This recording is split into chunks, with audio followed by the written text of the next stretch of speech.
What's going on, guys? Welcome to your 29th tutorial, and in this tutorial I'm going to show you guys some different ways to create an array.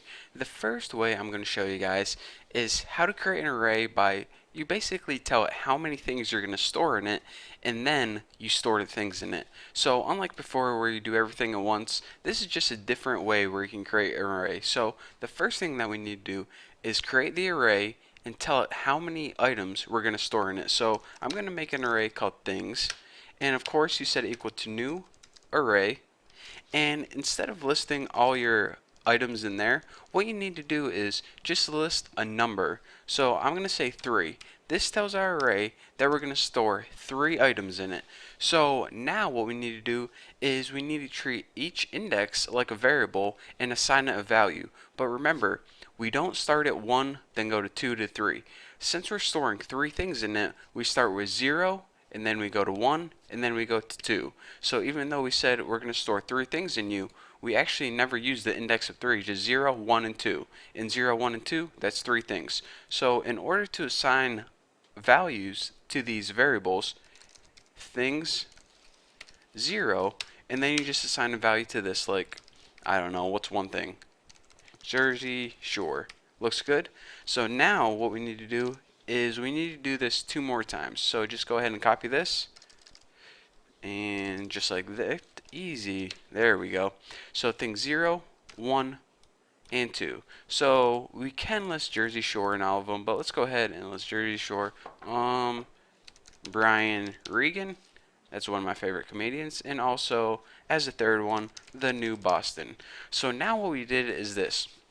We created the shell of the array by basically saying, alright, we're creating an empty array called things, but we're gonna be storing 3 things in it. So what this does is JavaScript says, alright computer, set aside some space, so when he enters the 3 things, you can do it just fine. So believe it or not, you can actually make some code right here and then do it later on. It doesn't have to be right after it, but I just did it right after because I really don't have anything else to code.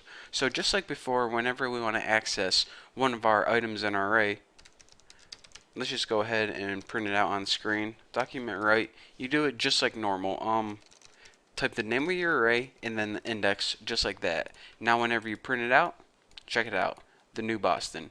So unlike before, say you wanted to make an array and then you wanted to write some code and then you wanted to assign values to those indexes. This is one alternative way you can do this. And actually later on I'm going to be showing you some programs where you need to do it this way. You don't always have the availability to make an array and list all your items in there right as you create your array. Sometimes you have to wait to, I don't know, maybe the user needs to enter information, or maybe you need to go grab it from a database. So you can't always add all your information in your array as soon as you create it. So that's why I needed to show you guys this. Now, the last different kind of way, I guess I could say, of making an array is it's pretty much the same as we did before, but instead of adding a number where it sets aside space, we're not going to add any number at all. And this is going to create an empty array, an array that we can add items to dynamically or change the size as it goes on. So say we wanted to create an array of things that the user likes. But the thing is, we don't know how many things they're going to put, so we don't know the size of the array right now. And we also can't create an array and list all the items right now because, like I said, we don't know how many things they like, we don't know what they like, so we pretty much just need to create the shell of an array. So in order to do that, here's what you do. Go ahead and make a variable and name it like stuff or something like that. I don't know, name your array anything you want. And then, of course, you type new array, but since we don't know how many items are going to be placed in this array or even what the items are, just go ahead and add empty parentheses just like that. What this does is saying, alright, I'm going to create an array and I'm going to call it stuff, but I'm just going to add elements as you tell me to add them. I'm not going to set aside 4 spaces, and I'm not going to add anything to it by default. I'm pretty much just creating an array right now, so later on whenever you want to use this array, it's available to you. So you can actually, maybe do some random coding. Variable x equals 9. Variable tuna equals 54 or 65 minus 54.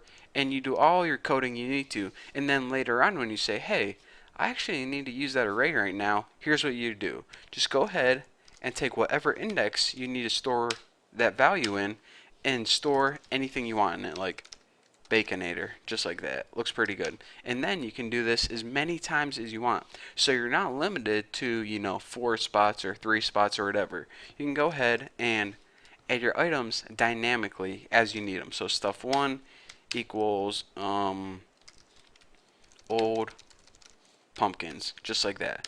So now you can see this is a kind of a different way of making an array.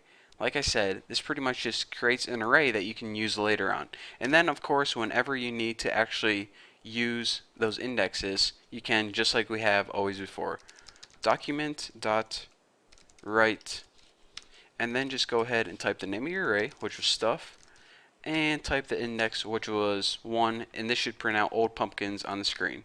Check it out, old pumpkins. Pretty cool, huh? So that is how you create an array using the method of assigning space beforehand and also creating an empty array. So now, with all of our information, we know how to create an array 3 different kinds of ways.